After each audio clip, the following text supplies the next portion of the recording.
mind when you compare this to something that's more square like that Volkswagen Golf.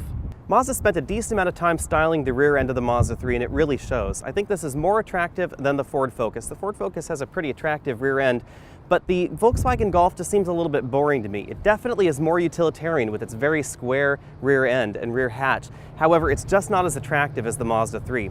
We have dual chrome exhaust tips here, we have a backup camera on our particular model, and with these very attractive rear tail lamps, which remind me of a number of luxury cars that are out there on the market right now.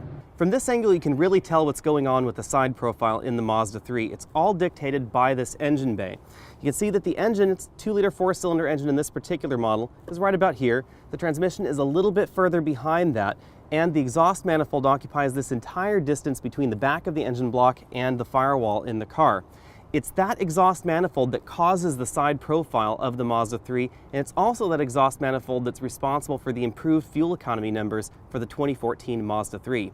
I'm not going to bore you with all the technical details of that exhaust manifold. You can definitely Google that online, but it has to do with the way exhaust gases are scavenged out of the engine.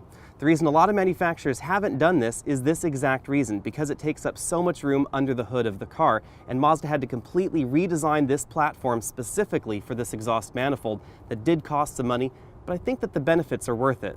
As I said, this is a 2-liter 4-cylinder engine, produces 155 horsepower and 150 pound-feet of torque, which is a fairly healthy number. You can either get a 6-speed manual transmission or a 6-speed automatic transmission with this engine. Fuel economy numbers start a very high 29 miles per gallon city and 40 highway in the manual transmission, which is the one we're looking at right here. And if you get the automatic transmission, you actually get 1 more mile per gallon in the city and you don't take a highway hit. The excellent highway numbers are all down to Mazda's revised torque converter design, which is now capable of locking up around 80 to 90% of the time versus a standard automatic transmission, which spends a lot less time in lockup mode. That reduces a lot of the losses that go on in a regular automatic. You can opt for a 2.5-liter 4-cylinder engine in certain trim levels of the Mazda 3, and that produces 184 horsepower and 185 pound-feet of torque. If you go for that, you can't get the 6-speed manual transmission anymore. You can only get that 6-speed automatic, and fuel economy does drop by 3 miles per gallon across the board to 27 on the city and 37 on the highway. That 2.5-liter engine is also available with Mazda's IE-Loop regenerating capacitor system.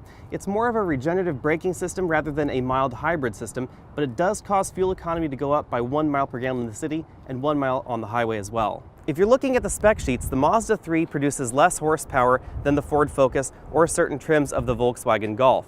However, this is about 200 pounds lighter than a Ford Focus, about 300 pounds lighter than a Volkswagen Golf, and 350 pounds lighter than a Lexus CT200.